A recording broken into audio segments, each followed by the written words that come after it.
Good morning. From yournewswire.com, News Truth Unfiltered. 2016 is the year all conspiracy theories were proved true. This was posted July 9th, 2016. Okay. When we look back at 2016, we will remember it as a year when people started waking up.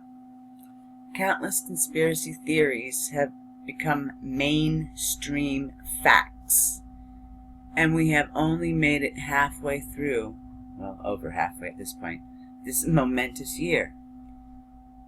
Old people may still be dozing in front of their TV screens and accepting mainstream news on face value, but the younger generations have started waking up and are starting to see things how they really are. Okay, here you go. The term conspiracy theorist was coined by the CIA in an effort to discredit viable theories by people who sought out the truth. To discredit viable theories by people who sought out and speak the truth. First revealed by the New York Times in 1976, pursuant to a Freedom of Information Act request, the CIA had written a dispatch of its psychological operations slash disinformation specifically to employ propaganda assets to refute the attacks of the critics and provide material countering and discrediting the claims of the conspiracy theorists, so as to inhibit the circulation of such claims in other countries. 2016 is proving remarkable for the sheer volume of information brought to light by people, events, and the general crumbling of the deep-seated establishment narrative. And it's no small matter for those whose claims have previously been met with scorn and derision. Following are just 8 examples of conspiracy theories that have become conspiracy facts in 2016. NSA surveillance, number 1.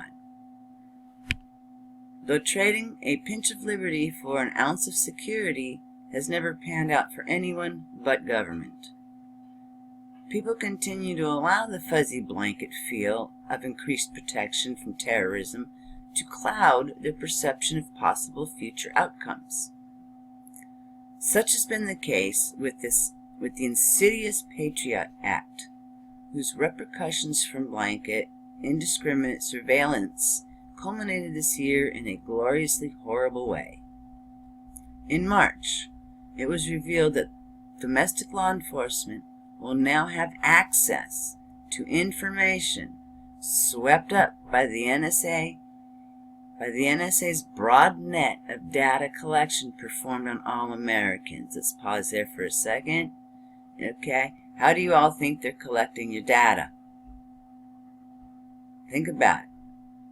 Facebook, social platforms. Every time you take a picture of yourself, a selfie, take a picture of a friend, take a picture of anything, post it on Facebook, you are now in NSA's data book under facial recognition. So, might want to stop with your selfie pictures. Anyway, shocking though that may be, global tumult in recent years, which naturally has begun to sweep the U.S., evidences a paranoid and increasingly fascistic government in decline. Self-preservation is the government's main concern at the moment. Let's pause on that and reflect. Self-preservation is the government's main concern at the moment. Not the people, not you, not me, not our children, not Earth, not anything. It's their self-preservation. That's all they give a shit about. What better way to effect and maintain control than to have its every enforcement arm keen to those who might organize sufficiently to oust said government from its pedestal of power? Of course, when Edward Snowden first revealed the NSA's dubiously extensive program, privacy rights advocates and conspiracy theorists suspected there would be more to follow, and they were right. What does this rule change mean for you? Queried the ACLU. In short, domestic law enforcement officials now have access to huge troves of American communications. And that's your social platforms. Okay.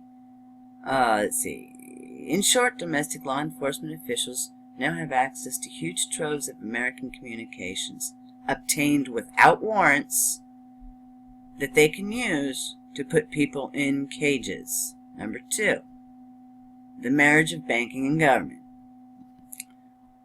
While it's entirely likely eyes will roll at the first mention of the name Rothschild, yeah, my eyes just rolled, 2016 saw substantiation of theories the notorious banking family claims nearly direct ties with the government, in particular Hillary Clinton. Ongoing sporadic disclosures of Clinton's personal email accounts have been indexed and made searchable by WikiLeaks, and thankfully so. Considering the files comprise thousands of documents, an arbitrary search performed by the Free Thought Project for some conspiracy theorists' favorite family names revealed a doting relationship between Clinton and Lynn Forrester de Rothschild. I remain your loyal, adoring pal, Rothschild penned in one email. Another graciously thanks Clinton for personally reaching out to us and adds, "You are the best." You are the best at deceiving everybody and murder. And we remain your biggest fans. Clinton signs one response to Rothschild, "Much love, H." Those reported, nothing overtly nefarious jumps out from this search. It's worth recalling this gushing friendliness was found in mostly non-redacted and unclassified emails. It's a matter of conjecture what may have been secreted by the government. Number 3, mainstream media, the propaganda arm of the state. Mainstream media inarguably functions as the de facto propaganda arm of the state, but recent revelations show that the Associated Press actually capitulated to Hitler's Nazi Party in the 1930s in order to maintain its ability to report from Germany. According to the findings by a German historian, the New York-based Associated Press had agreed to report news from a pro-Nazi slant in return for permission to remain in the country while other outlets had been forced to vacate German operations. This comfortable arrangement, the Free Thought Project reported, created a paradigm in which the AP became virtually the sole hub of information about Nazi Germany, being disseminated to the rest of the world. Once those other news organizations fled, the AP's exclusive lock on information held little value other than serving as Hitler's mouthpiece. As The Guardian noted, the AP was required to hire reporters who also worked for the Nazi Party's propaganda division. One of the 4 photographers employed by the AP in the 1930s, Franz Roth, was a member of the SS paramilitary's unit propaganda division, whose photographs were personally chosen by Hitler. If they served as Hitler's mouthpiece when it suited them, should we be surprised they are working hand in hand with the establishment politicians in U.S. today? Number 4. Cannabis is medicine. Building on anecdotal reports of cannabis success in treating epilepsy in children, 3 official studies in the last 5 months have declared CBD enormously beneficial for curtailing and, in some cases, halting seizures and affected youth. Of the countless victims of the state's insidious and utterly failed war on drugs, perhaps the most inexcusable victims were children living in cannabis prohibition states who suffered dozens, if not hundreds, of seizures daily. CBD, the 3 studies of many found, often halts symptoms in their track and can allow children to live comparatively healthy, typical lives similar to their peers. Many parents have turned to CBD after myriad pharmaceuticals proved useless and to treat their children's epileptic seizures, and according to just one of these 3 studies, fully 45% experienced a significant reduction in frequency. 5. Rigging commodity markets. In another huge conspiracy theory now validated, Deutsche Bank settled a lawsuit for its part in rigging the gold and silver markets and agreed to turn on co-conspirators as part of the settlement.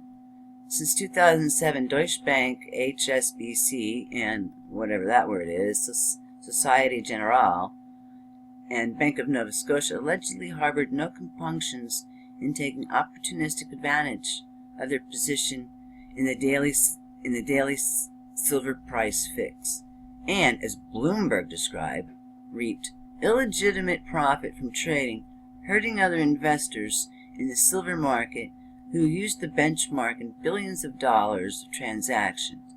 UBS later found itself added to the list of culpable financial institutions for its role in the silver fix. As the Free Thought Project pointed out, the Commodity Futures Trading Commission's CFTC, the government agency that is supposed to regulate these banks, initiated its own investigation in 2008 and found no wrongdoing. 6. NATO, Libya, and the petrodollar.